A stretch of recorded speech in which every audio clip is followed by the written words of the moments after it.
and welcome. I'm Tatiana, and you're listening to the Conscious Diva podcast, a space for exploring the wisdom that awakens the soul. In today's episode, we'll explore Diana Cooper's The 36 Spiritual Laws That Govern All Life, a beautiful framework for understanding the spiritual architecture behind our experiences. Each law, from the law of attraction to the law of reflection, is a reminder that every action, thought, and intention carries energy and meaning. These teachings invite us to step out of resistance and into alignment to see how life is always working with us, not against us. So, if you've been feeling called to deepen your connection to universal wisdom, this conversation will help you rediscover the sacred balance between human experience and divine design. So join me as we explore how these 36 spiritual laws can help us find more clarity, peace, and flow, and learn what it really means to live in harmony with the universal energy that connects us all. If you enjoyed this episode, please write a review, follow the Conscious Diva podcast on Instagram and YouTube, and share it with friends. And thank you so much for listening. Well, thank you so much for being back. It's really great to see you and to talk to you again about your latest book. Yeah. There's 36 spiritual laws that govern all life. And this is the fourth edition, is that right? That book was actually first written 25 years ago. And Wow. it's one of those evergreen ones because the spiritual laws are immutable and they control our lives. They show us how we can live on earth, which is why it's so exciting and so simple Yeah. because everything is designed to help you move forward. Otherwise, you just think it's like playing a game without knowing the rules on earth sometimes. And Yeah. yet, when the rules are explained, you understand what's going on and why you've created things and how you can change it and make your life acceptable and Yeah. happy Yeah, it's and like a constant. manual, right? It's like a manual. And so I received, Tradition sent me the book. I only got it the other day. And I, was immediately reading through it. And because I thought we were having our interview this morning, not next month. So I was like, I've got to quickly speed read this book.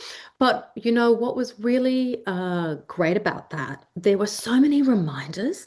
So I'm getting divorced, and it's very easy, when you're going through something that's emotional, to get stuck in your head, get stuck in your ways about the other person.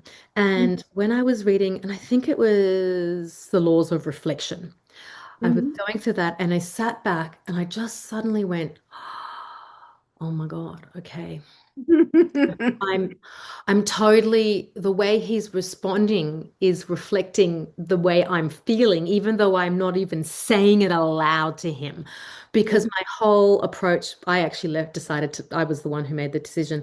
And my decision was always that I want to come at this from a higher place. I want to remain friends with you. We can move forward from a place of compassion and love and from grace. But of course, over the last year, it's so hard to stay. I found it so hard to stay in that place. And it's easy to default to our humanness and go, you suck or you're a shit or whatever. But But it's a very interesting one. And I think one of the harder laws to understand mm, because you look in a mirror and you see a reflection. And, in life, you don't try and change what's in the mirror, you change yourself. And then the reflection changes. And it's all very well. But when you see a bit of yourself that you don't like, then you don't want to change that. It's so much easier to blame the other person. But as you've discovered, the moment you accept that it's reflecting something back to you about your attitude. And you raised another interesting point, which is people pick up our thoughts, mhm. don't just pick up what we're saying. We send them the whole energy package and they pick up the lot. And then we, of course, deny it. Oh, no, of course I wasn't doing that. The reflection tells us that we were. Well, it was so interesting because I literally, like last night, sat with it and went, I'm gonna just try this out. Like, why not? I'm gonna just change my attitude right now. And I sat and I dropped into a meditation and I really thought about deeply in my heart. Took a lot of breaths, just really calmed my nervous system and sat in this place of gratitude firstly, and blessings, and also just sat with, okay, he's not a bad person, and I really need to be letting these thought forms and attitudes go, and I'm going to shift that right now. And instead, I'm going to send you love. I'm going to send him love because you're not a bad person, and you're the father of my children. So there's love there. I have love for you. I'm going to send you love, and may this all work out for the highest good of our family. And then later I went to bed and just thought, held that whole thing. Also did your practices, which we'll talk about after, which was so great. And then this morning, because he was stalling on some things, stalling on the moving forward on the divorce stuff, and he said, oh my God, I'm like, I really felt like you were, something had changed. And I said, I just want to let you know, I'm really sorry for projecting and being so negative towards you. I really am. I don't mean to be. And last night I sat and I really held space for us and for you and sent you love. And he said, I really felt it and I'm ready to move forward and I'm really ready to to step into this. And I was just like, oh my God. So I just wanted to tell you that. So thank you for this wonderful reminder because anyone who's listening and doesn't think this is real, like it is real. I And there's know. so many great things. So I hear it all the time. Miracles happen constantly. As yeah. soon as we understand what we're doing, shift something, the universe changes. This book is broken down into the four different sections, right? You've got basic laws of life, laws of Hmm. creation, laws of higher awareness, and laws of higher frequency. So why is it broken down? The way I was looking at it, it's almost like you're building on each thing. So Yeah. you're easing in, and then you're expanding to the law of oneness at the very end. So can you just explain these inner states? Well, basically for simplicity. And that's why I wrote it, just to make people understand life so that they could change it. And the very basics is that we are like children, and the universe loves us in the same way as we love our children unconditionally. We don't always like them, we don't always like what they do, but we love them and we want the best for them. And as soon as they change their attitude to us, we give them what they want, which I think is just so extraordinary. The moment you change your attitude to something, just as you found with your husband, then everything changes.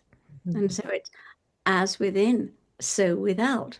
Whatever we believe at an inner level, the universe rearranges itself to accommodate that belief.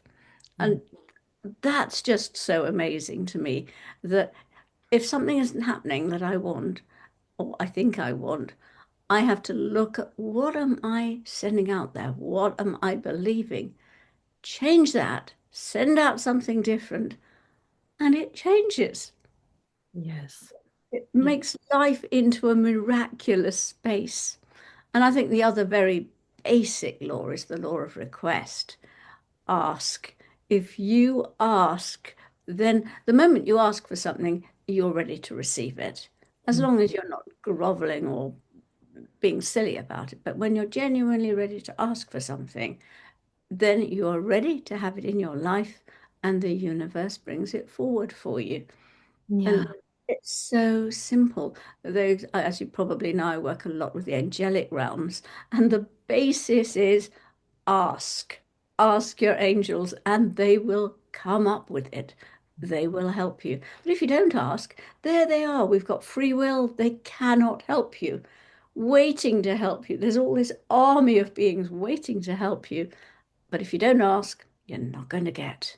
Yeah, and you know how you're presenting this is you've given these really simple breakdowns, really easy analogies that you can wrap your head around because this is not the first time that the spiritual laws have been communicated in a book and they've been written about, but often they're written about in such a way that you're like, what? It's like, wait, what do I need to do? And I mean, for example, you in the law of intention, you have that beautiful image of the archer and like using the bow and arrow and really with such laser point with focus. Just what is it that you want to focus on? Where's your intention going? What are you aiming for? And so that was such a great metaphor and image of, yes, that makes total sense of getting cleared, I think, to help people, to help readers become Yeah. really clear on how to utilize these spiritual laws in the best way for them. So I just thought, or every single one that you wrote about, you had such good examples and really simple imagery that people can connect to that, you know?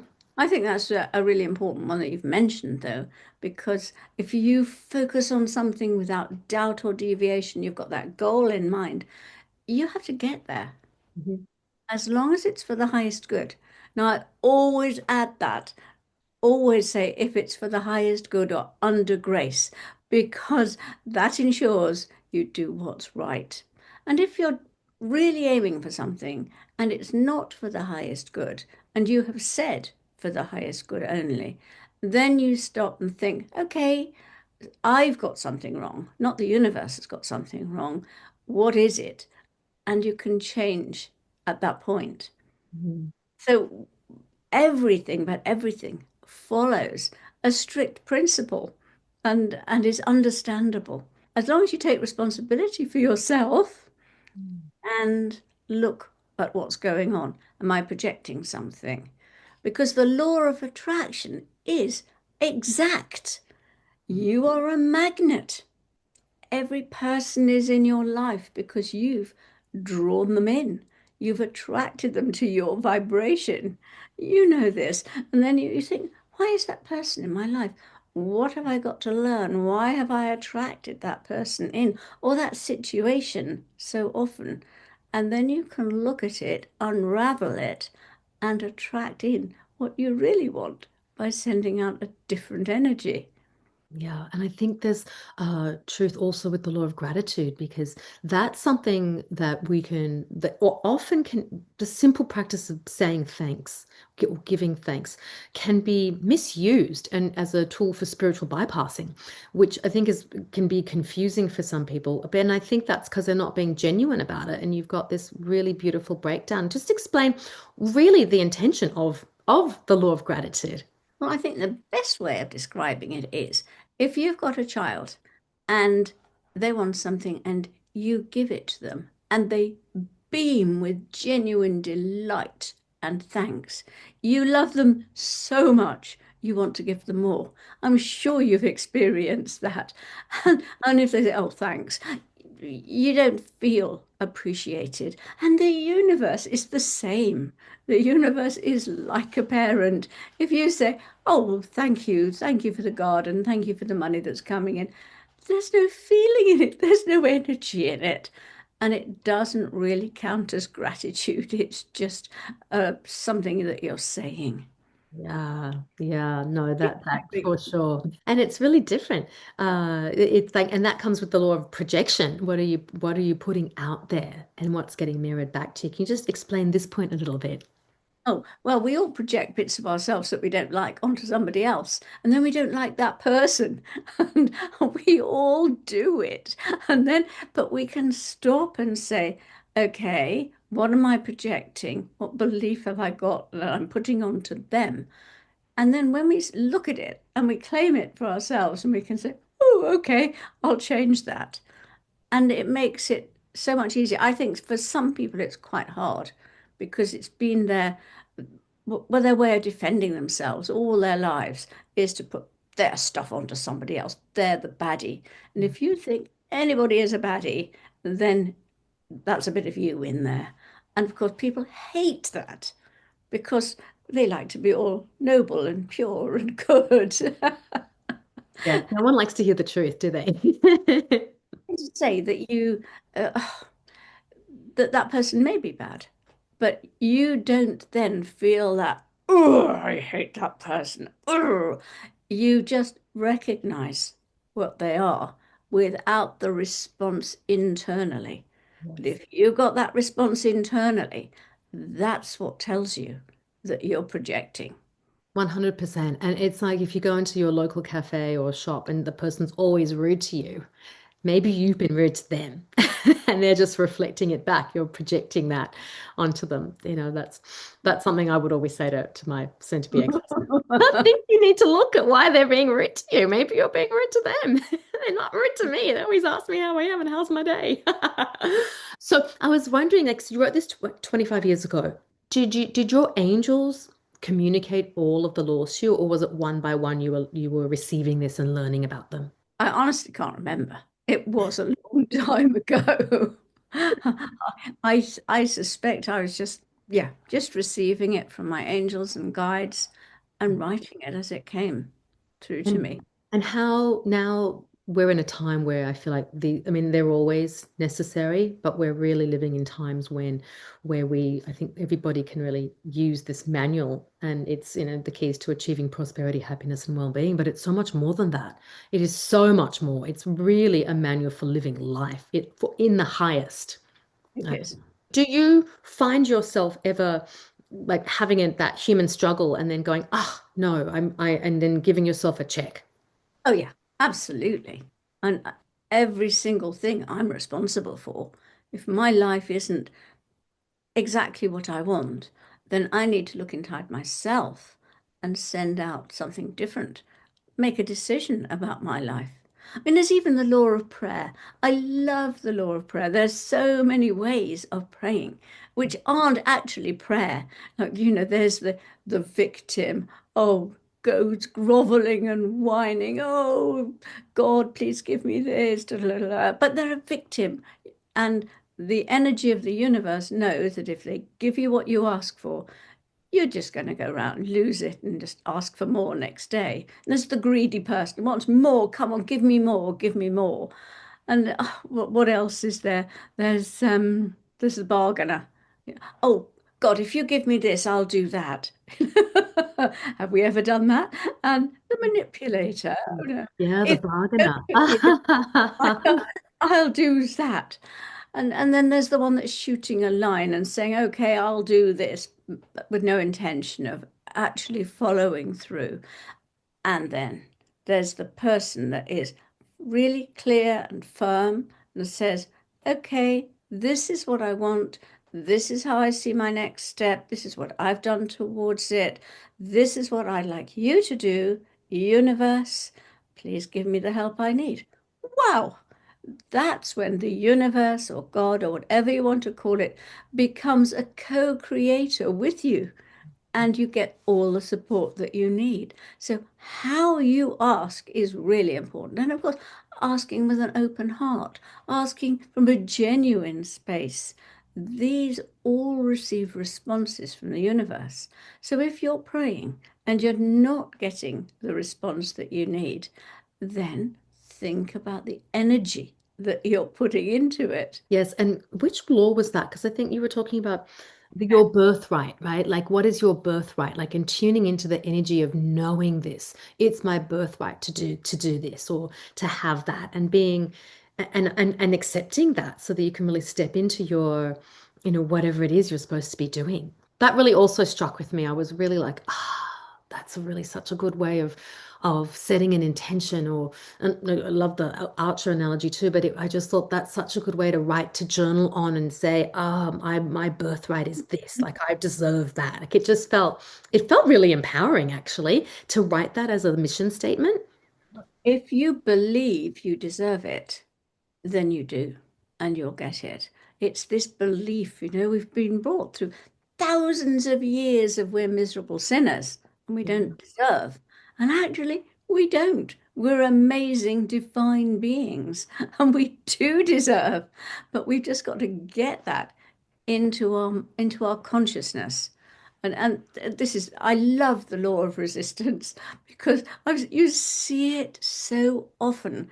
If you see a mother shouting to her child who's in a trance state, running along the road, skipping, don't fall over. What does the child do? Fall over because she's received a message directly into her unconscious to fall over because the human mind and the universe do not accept negatives. So it cuts out the negative. So it's saying always be positive. If you're making affirmations, people say, my affirmations don't work. They're complete rubbish. Well, actually, they do work if you use them correctly. If you make sure your words are positive, that and no negatives whatsoever. People, I hear it all the time. People saying, "Oh, I'm always saying I don't want that job." Oh, And then, of course, they're saying to the universe, I want that job.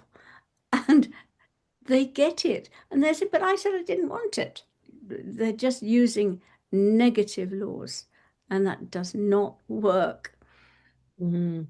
So how can people use the laws then? Like, is there do you recommend starting your day with some of the affirmations in here, or just doing a check-in periodically with yourself in the day? What do you tell people?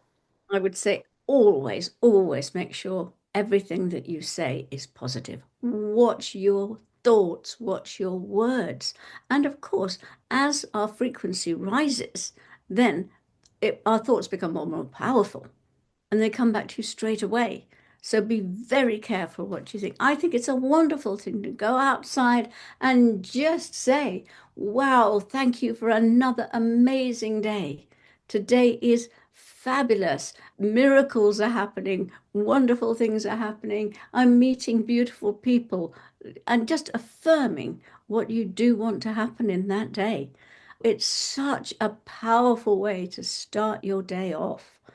If you want to get a new job today, thank you for my success in my job.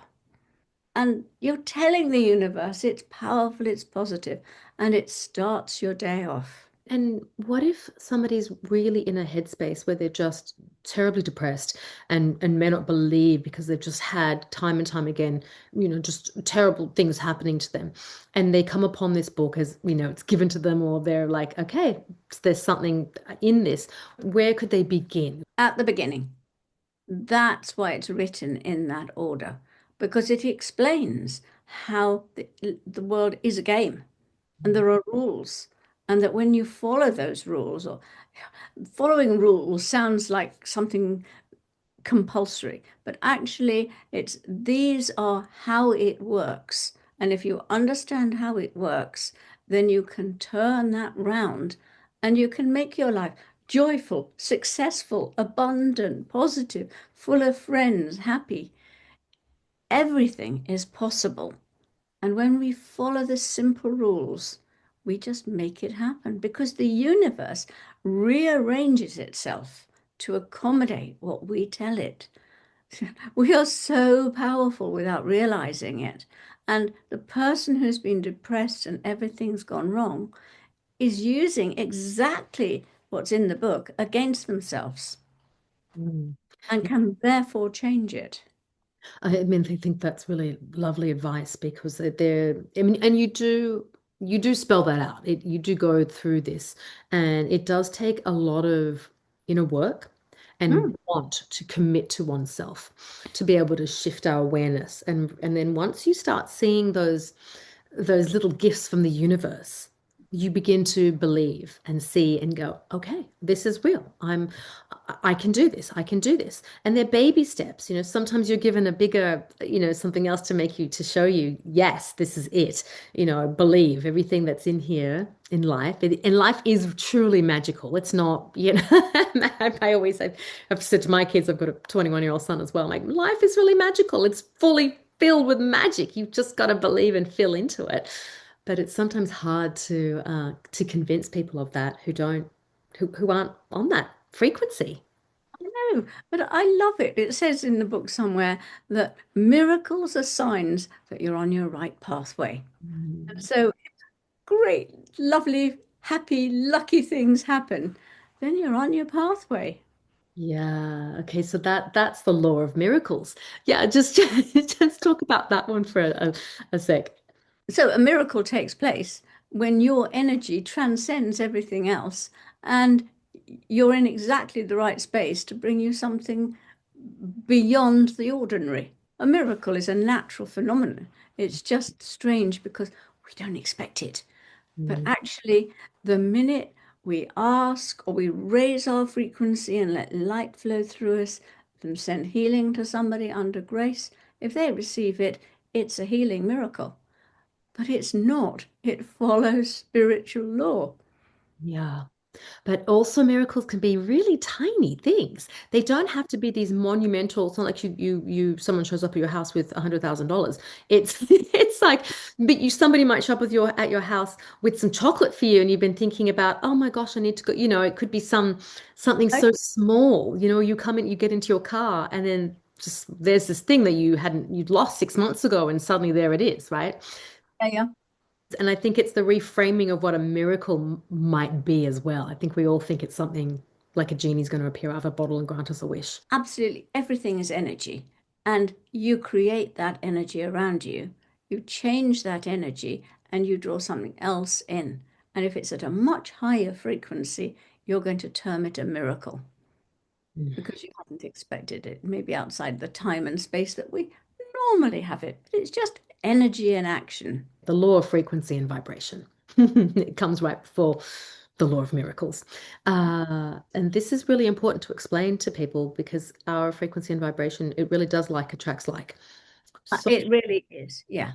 yeah, so It's maybe just give an example of a bad day for somebody. And how that could be a lower frequency and things may not be great, go your way that day. Joined it with your story right at the beginning. You were sending low frequency energy to your husband. The minute you sat down, took responsibility, and sent him a loving energy, he changed. And that's exactly the same thing to create a small miracle or a big miracle. Christmas is coming.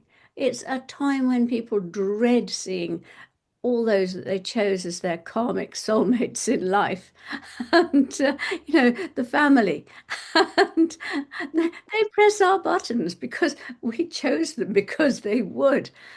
And so it's a time to look at those people and say, okay, what am I doing, what am I sending them that is causing them to respond in that way to me, changing it. And what I like to do is to look into their heart. And instead of seeing all the hurt and the way they're responding because they're disillusioned with life and they don't love themselves and all of that, look through all those bricks and boulders in their heart and look at their beautiful golden loving heart in the middle. Mm. And when you start seeing that, that person changes because we have enough power very often to trigger that to come alive. And then they start seeing themselves differently because you've seen it for them. Mm. We can really, really help others to change. Yeah, that's really beautiful. And now you mentioned karma. And so, how the law of karma, and what was nice in that chapter, you also mentioned that we're living at this unique time where, as humans, we have an ability to relinquish, in a sense, our karma. So just explain that a little bit. Well, basically, every single thing you do is written down and recorded, and so that you have a comeback. You don't get away with anybody. Somebody doesn't steal something from you and get away with it. You've got a choice. You can either get really angry and upset about it, in which case you're taking that on and making it worse, or you can let it go and forgive them. Or somebody's hurt you, you can forgive them. The minute you forgive them, then that sets you free. This is what people don't realize. I'm not letting go of my anger towards that person because they hurt me and I want them to know it and be punished. Oh, Mm. okay. Well, you'll both be punished then. But the minute you say, okay, I let it go, I set them free, then they're set free and you're set free. And you know what I hadn't heard about karma was that it was held in the Akashic records, so that you write about in that chapter. And no, I didn't. I've actually never been, even from friends of mine that work with the Akashic records as a healing modality. And so, can you just expand on that a little bit and the angels that are, I guess, we can work with in our own practice? Yes, well, basically everything is stored in a record and you can go into the record, but it is changing. The frequency has risen so much that the karmic records are now closing. The Lords of Karma have been disbanded. And instead of going into the karmic laws, We can either go into the halls of Amenti, where everything is stored that's fifth dimensional and above, and start to look at that and clear it. Or if it's something that we need to repay or somebody else needs to repay, goes into their own soul records and clear it from there. And Nobody ever gets away with anything. And it's what we believe that creates things. I don't actually listen to anything very often, but I was in the car and I put on the radio and somebody was going on about somebody had stolen her phone and she was in London, somewhere like that, in a crowded city. And she chased him and she screamed and she yelled, and everybody around just stood and stared at her and nobody helped. And then she went into a McDonald's or something and ran in screaming, "Help me, help me." And I said to my guide, "Well, okay, so what happens now?" And he said, "Okay, first of all, she believed, that was her belief, that she couldn't get help, that people wouldn't help her. If she believed people would help her, of course they would all step forward and help her. But that was her belief, so they didn't help her. She sent that out in her energy fields. She repelled them with her energy. And then each one of those went home and thought about it and learnt something from it. I said, "Well, what happened to the guy that's stolen her phone?" He said, "Oh, that is dealt with by his soul. He will have to learn that lesson, repay what is karma is all about learning the lesson Mhm. in some form or other because it's happened to you, what you've done to someone else. And so his soul will now deal with that." And no one really ever thinks about all the repercussions of our actions in a day, right? How we're going to move forward in the world. So that again is why this is such a, I think, can be really used as a guidebook to just explain how we want to show up, not just for others in our day, but for ourselves and all of our loved ones. Because it really truly is a ripple effect, right? Like you just you show up in one way and you have a smile on your face and you greet somebody and it might make them feel good. And then they might go out and help somebody cross the road and that person felt good. And then, something else happened and it just good things happen. But if you're grumpy and you go out and you're just nasty and mean, you might have a car accident. It may not be a serious one, but you might, you know, Yes, somebody might key your car because you made a bad face at them and they've watched you go back to the parking lot. there is You know, what I need to say. happens. It's so easy to blame yourself and blame somebody else and saying, "Oh, they must have done something bad for that to happen." There is also something else involved, and that is your soul.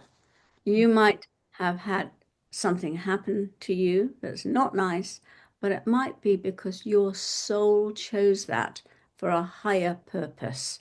Might have been to test you, might have been to help other people. I mean, so many people right now are having a lot of health challenges, some of which is to do with clearing energy for the collective.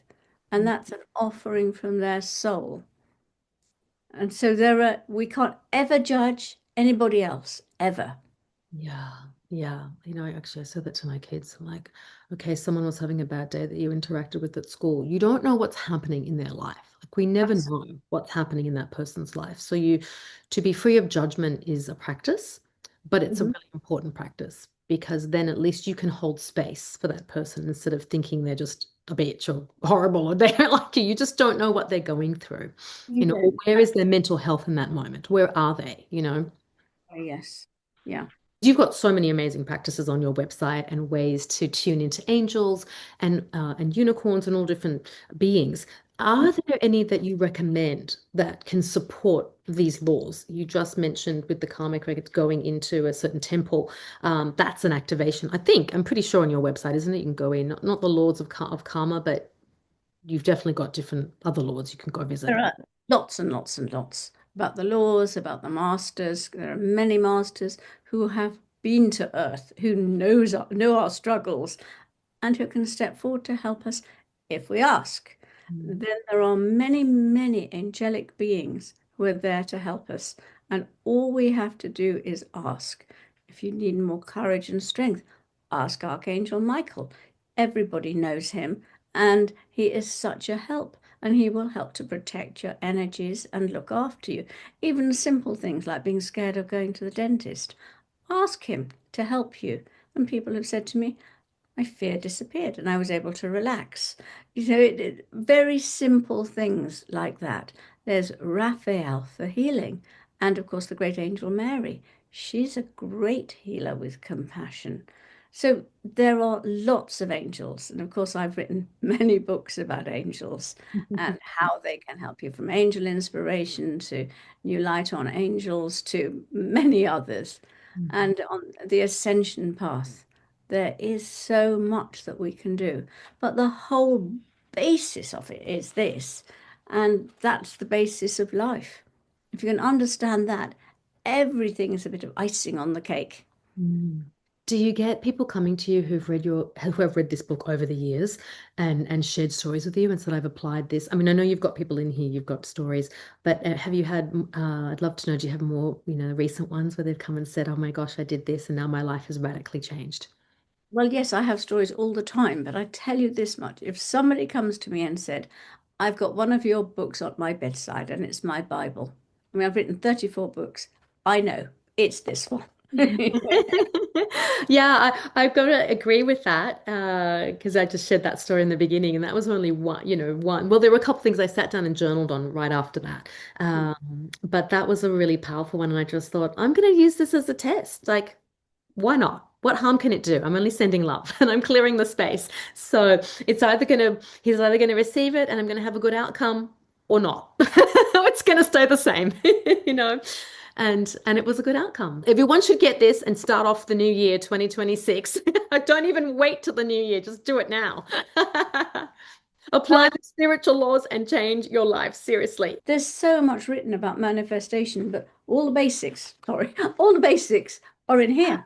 And like look at your 36, that kind of looks like an Om in a sense, doesn't it? And so it's really interesting how you mention Om quite a few times in the book. You've got the law of meditation in there, but also as when you're doing sending out a blessing or your intention just to chant Om, which I love because that's a mantra that I work with all the time. But it's really beautiful, and this actually has there is a sort of don't know if it's just the three, but there is a sort of the way the font is in the gold here almost looks like an Om, reminiscent of an Om. See that? Yeah. So what is it about Om then? Talk about that just for a moment. Well, it's a vibration, but it's a very high frequency vibration and it comes through the heart. And so you're sending out pure open heart energy when you and that then changes the vibration around you, and that means you attract different things to you. So is there anything else you would like to share here that you think is really important for listeners to know? You can understand life, you can change things in your life, you can change your relationships, you can change your financial status, and you can do it easily, effortlessly, and with grace when you understand how. I think it's really a very easy read, very easy to understand, and to apply as well. So thank you for this Thank gift, you. your Thank you. revised copy, and thank you for today. Thank you for talking to me.